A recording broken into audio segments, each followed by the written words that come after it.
Hello everybody, I'm Tessa Shepperson of Landlord Law and I'm here today with Sean Hooker of the Property Redress Scheme for another Westminster briefing. Hello Tessa, great to be here. Yes, it's been a few months since we did our last Westminster briefing. I think it was at the end of 2018. I think it was 2018, yes. We're recording this on the 1st of April. Yeah. So what's happened since we last spoke? Well, Quite a lot. Quite a lot, yeah. So effectively, some of the legislation that the government has put on the statute books has come into force. So we have the fitness for human habitation provisions are now live as of March the 20th. That's right. And that, of course, was the private members' bill that was adopted by the government to add to to the requirements for basically keeping the property up to standard.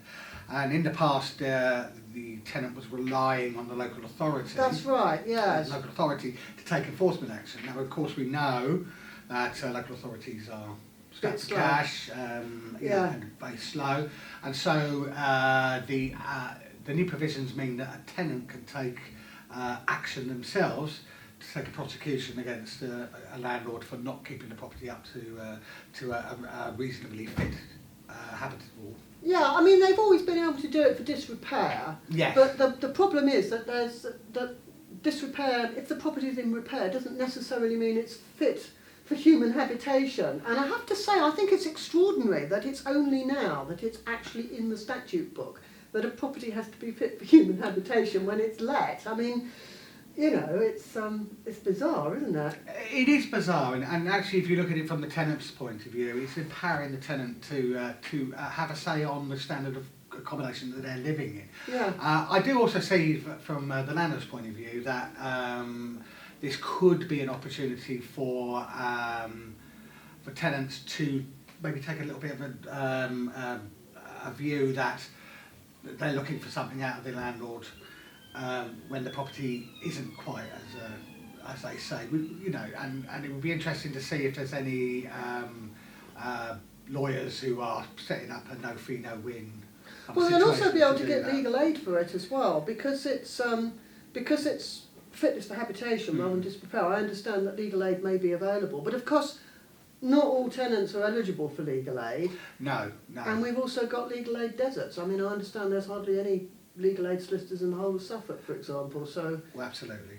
So as I say, I think we have to look at it positively. I think all the organisations have looked at this as being a development and a rightfully a move forward for the standard of accommodation in the private rented sector.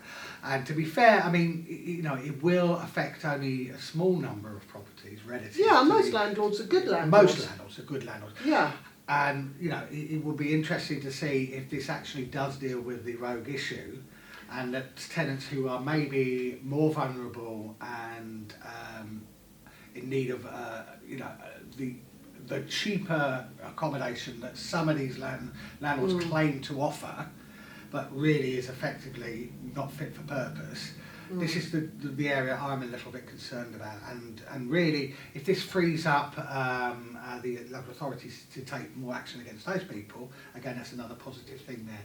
Let's see how this pans out. It's quite interesting. There's many different facets to this. I mean, one area that it is going to be quite hard on is local authorities and housing associations themselves, because I don't know what percentage it is, but at least part of their housing stock is in poor condition.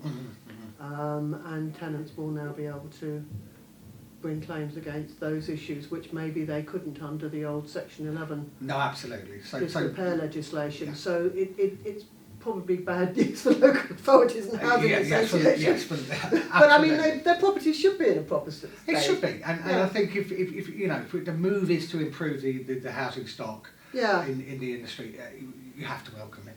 You have to welcome it. So, where do we go after that? Today is a big day for Hamilton Fraser, isn't it? Client money protection. Correct, yes. So today, it's mandatory to have client money protection. Yeah. So tomorrow, if you don't have client money protection, you're in breach of the law. And we've had If you're a letting agent. If you're a letting agent, of course, yes. So letting agents have to protect the money of their landlord clients. Is it just in England, or is it Wales as well? Wales already under the Rent Smart Oh, Wales right, made yes. it mandatory Right, as a okay. condition to have client money protection Okay. in place. But the legislation in England is, statutory legislation, not just the conditions of joining Rent Smart Yeah, Wales. that's right. So what you need to get in place is that if you are not a member of a trade body, but do check that you have the client money protection through a trade body, is if you're not a member of a trade body, okay, you need to join one of the schemes that would accept non-trade body organisations, and one of them is Client Money Protect, which is run by Hamilton Fraser, and we've had a huge number of applications coming in, and we're processing them at the moment. You need PI. That's professional indemnity insurance to the right level of for your business. So that will protect, give you another layer of protection. And of course, if you take deposits, you have to make sure that you've protected them in a deposit protection scheme. Now, I've heard people turn around and say, well, actually, I used a custodial deposit scheme. Do I really need client money protection? Well, the answer to that is you do, because even though the money does eventually end up with the custodial scheme, you do handle it for It goes through your bank account. It goes through your bank account. Yeah. And for anything up to 30 days, it could be sitting in your bank account, exposed to a risk of disappearing. So, we've taken that into consideration when looking at the criteria for joining the scheme. However, that period of risk still needs to be protected. So basically, all letting agents should All letting have it. agents should get the Now, Sean, there's something that I've read about, that there's a problem with the banks allowing people to have the correct bank account to put the money in. Is that a client account? Is that a real problem? Is it a real problem? I mean, there are certain banks there that are making it very awkward for, certainly new agents coming into the market to get hold of a client money. If they're not if they're a member of someone like Arla, then the banks will open it. I understand. Correct. But if you're not a member of Arla or Riggs or something, there is some experience of agents finding it difficult to get hold of the client money accounts, the designated client money accounts at the bank. And of course, for those people that aren't members of a trade body, but if they contact us, we could try and assist them in finding a bank that will accommodate them in that. We've also written to Hamilton Fraser's written to the government and to the various banks to say, well, basically now that there is that protection in place, can you recognise that as being an agent that has complied with the law and has secured that money in the appropriate way? So if you do have those issues, there are banks out there that will accommodate you. And Hamilton Fraser can help you find them. And we can help you. And I know people find it, they've used a bank for many, many years, but banks have to realise that you're a consumer of them. Yeah. If they're not providing the service, that you have an option to change provider as well. So. Or you can just presumably you can have the client account in a separate bank if there's a problem with that. Correct. Yes. If you want to use the same bank, but you can set up another bank account to put the client money in. So that's very good advice by you, Tessa. Yes. Yeah. So client money protection. What have we got? Tenant fees. Tenant fees. Well, it's coming. It's there on June the 1st. After all the tweaks and the changes, it's pretty much what we expected. However, the devil will be in the detail once the legislation goes live. The government is supposed to be doing some guidance, but I haven't seen it yet. I haven't seen it, so it may well be that it's sitting, on their to-do list, and will be out sometime after Brexit. After Brexit. Well, we will see. We will see. But I know that they had got guidance, draft guidance out, but that still reflected a lot of the changes before the changes. So the government's got a lot on their plate. I realise that, but we need we need the guidance. You can't expect people to go into a compliant mode and then not have, then find out that they've actually done the wrong things because they haven't followed the guidance. I mean, for example, I'm waiting for the guidance because I'm going to have to amend all my tenancy agreements But I'm a bit reluctant to do all that work if then the government guidance comes out and I realise I've made a mistake and I ought to do it in a different way, or there's another way of doing it. Correct. I mean, I'll point out again, this is for landlords who use agents, and of course, if the agent has charged fees, then you should be chasing them up to make sure that they repay those fees. So that's the first thing that you should do. But you should also note, if you use a letter-only agent, or that agent, during the course of your relationship, closes down or whatever, and it then transpires later on that they've charged fees, and at that particular time you want the tenant to leave the property using a Section 21, you're going to have to pay them back. You're going to have to pay back you've got to pay back the tenant before you have served the Section 21. Is that the fees were charged by your agent? Yes. So you then have to recover them from the agent. So be aware that it's when you engage an agent that you must double check. And actually, I would communicate with the tenant and say, well, actually, were you charged any fees? So up front whether there's been any breach of the law, and you can deal with it at that stage. Otherwise, you don't want to be waiting a year down the line or 2 years down the line and find that you've been lumbered with charges that your agent has charged on your behalf. Well, charged the tenant, kept that money, you haven't received any of that money, so therefore you have to pay so it then back. you've got to pay it back. Yeah. Yes, that could be quite a serious problem for landlords. Yeah, that's one thing. The next one is that if you have currently taken a 6-week deposit on your tenancy, when that renews, you have to reduce that to 5 weeks. Unless it's an annual rent of 50,000, Of over over 50,000. Of over 50,000, but that would be 99% of you will not be getting that sort of return. That's exceptional returns for large properties in probably central London. However, if you have always taken 6 weeks, this is a recurring, this is a current tenancy, you can keep that 6 months until the expiration of the tenancy. If, however, you renew or it rolls into statutory periodic, you will owe the tenant back one week's rent. Maybe offset it against the rent or something, if the tenant's okay with that. Yeah, possibly. Yeah, I mean, again, we have to wait for the guidance. We have to wait for the guidance. So, but you've got to remember that it will be the tenant that will be making the complaint about being charged fees or the excess deposit. So, it is about managing the expectations of the tenant. But remember, technically, the 5 weeks must apply for any new tenancies going forward. There's another thing with the 5 weeks is that you have to work it out properly. Yeah, this is the kind of 5 weeks, 6 weeks, or a month and a half. Well, a month and a half isn't 6 weeks. It's the monthly rent, isn't it? Times 12. Yes. Divided by 52. Yes. Times 5, and then round it down, not up. Yes, and then round it down, not because you're a penny over, you're in breach. Yes. So, hopefully that will be something which is a temporary headache, because ongoing then you will work out the correct 5 weeks, and that will be for tenancies going on. But as I say, it will occur when if you have taken 6 weeks and that tenancy renews. So it's not just new tenancies, it's renewals as well, and statutory periodics. Yeah. Okay, so be very, very careful on that. And again, then I think there will be some ironing out to do on default fees. Yeah. Okay, and what is a reasonable fee?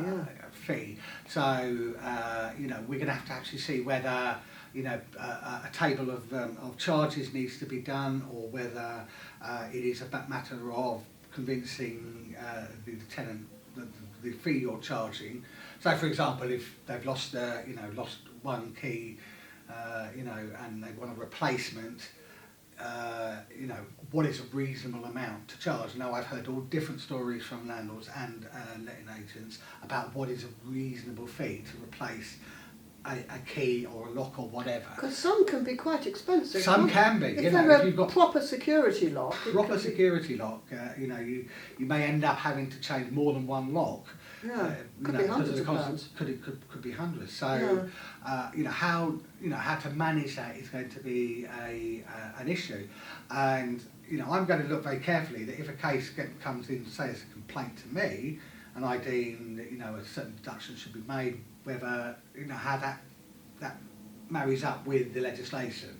So I would have imagined that if you got a receipt for the actual amount that you paid for the key, and that was the same key that they had, and they lost it, yes, it's probably going to be difficult for them to complain about it. yes.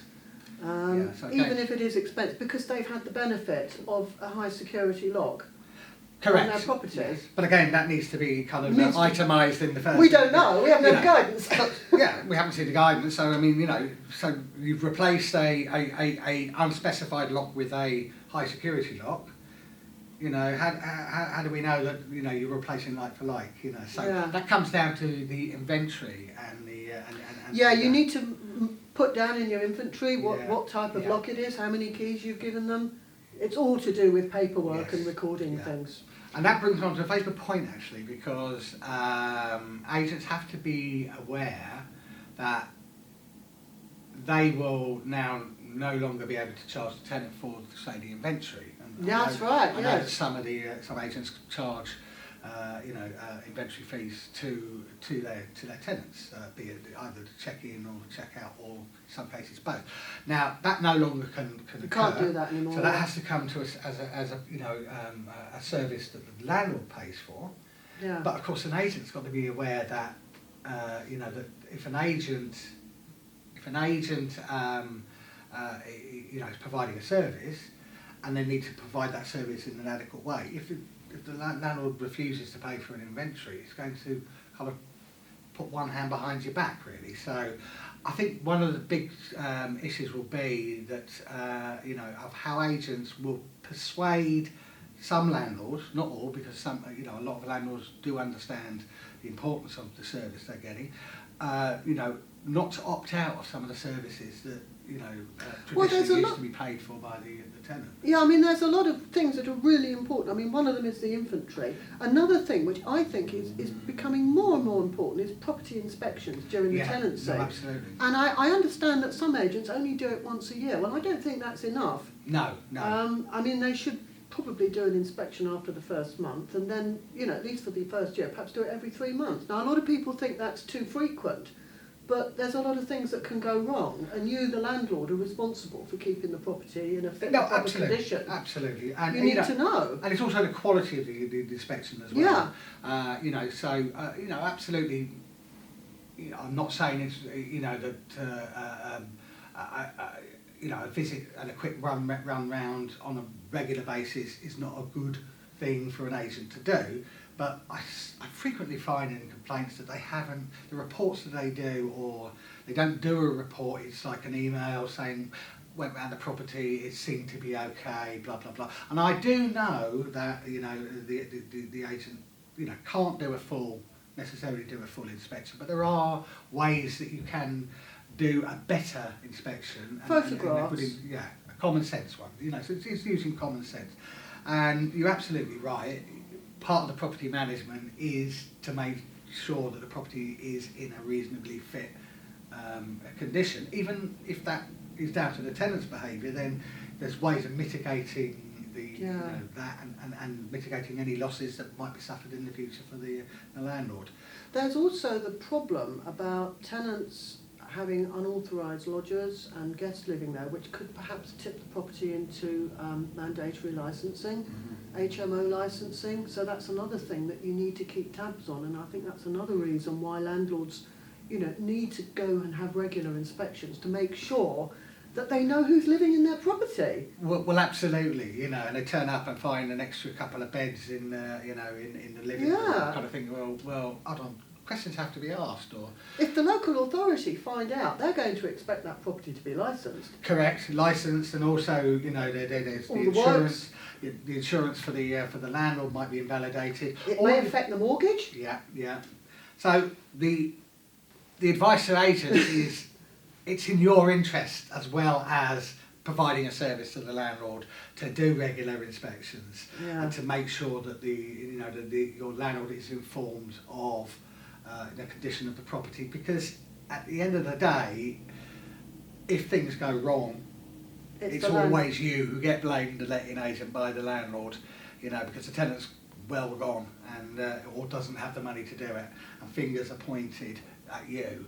And although you may or may not be culpable for that, if it comes to a complaint or it goes to court or action is taken, it's not good for your reputation, and it's not good for your time and expense that you're going to do, kind of trying to sort this out. So invest in the right services, and say to your landlord, unfortunately there will be a cost for that, but you've got to maybe take the pragmatic view that the service is going to be done. You may not make the margins you used to make on in the past, so prepare your business model for that. Yeah. I mean, there's a lot of things that we don't know about the tenant fees.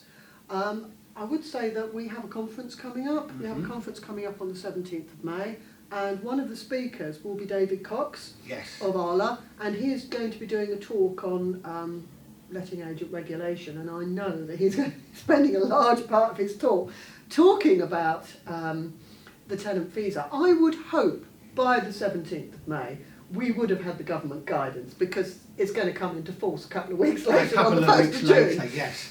So yes, I mean the big message is that you need to be prepared for this and make sure that you take the advices that you need to take. I mean the trade associations are and RICS will provide their own interpretation and guidance, which is going to be great. We at Landlord Law will be doing. We're doing a law, lot of work on things for landlords. We're running a seminar, on the 14th of April, which you can come to, and it will go through a lot of that. So education and information is key. Yeah. So we will try and keep you as much in the loop as possible as landlords and letting agents, and the implications of what's going to occur on this. So it's a period of change, and like with anything else, change can be difficult. But if you ignore ignore it and think it's all going to go away, it won't, unfortunately. Yeah, I mean, we have regular, for my Landlord Law service, we have regular monthly webinars.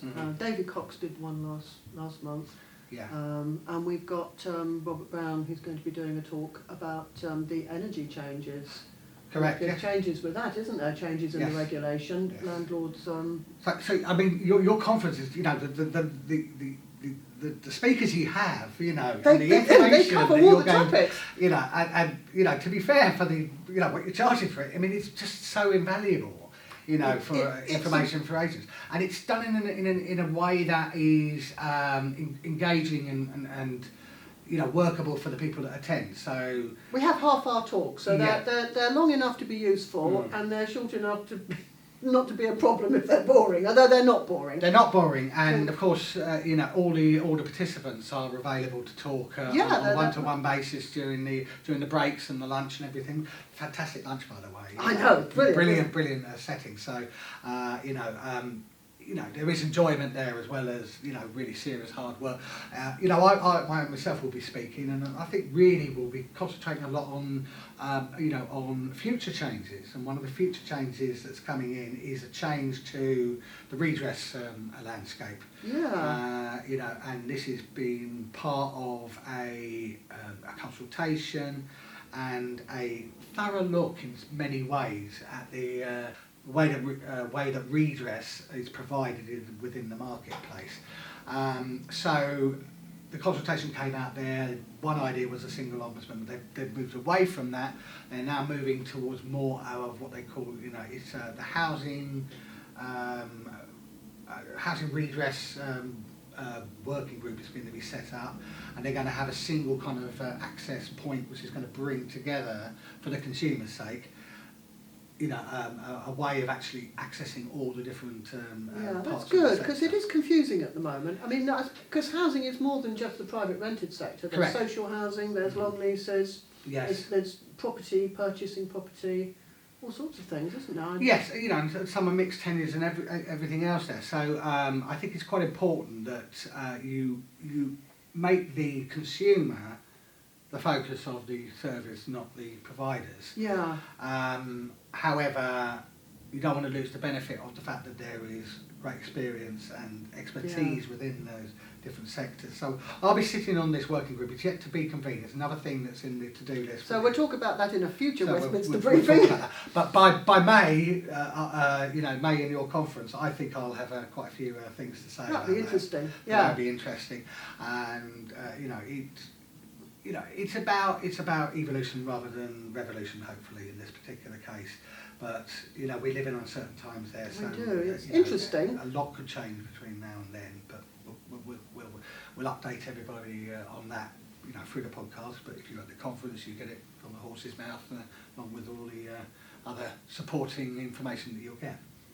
Okay, right. Is there anything else we need to talk about? What about housing court? Anything happening with that? Housing court again. That's another thing that's been looked at on the long finger, and that brings in a whole host of other issues.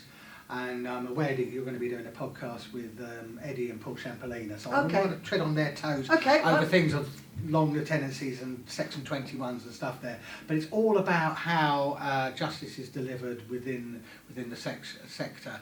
And it will affect both landlords and tenants and letting agents, of course, because you know, getting that right balance between the length of tenancy and the rights of a tenant to remain in the property and the right of the landlord to get back their property when they deem it's appropriate for themselves. So it's a very hot topic. It depends what side. I mean, if you're a tenant who's got a dreadful landlord, you look at it with one set of eyes. If Correct. you're a landlord who's got a dreadful tenant tenant trashing the property, you look at it in a completely different way. Yeah.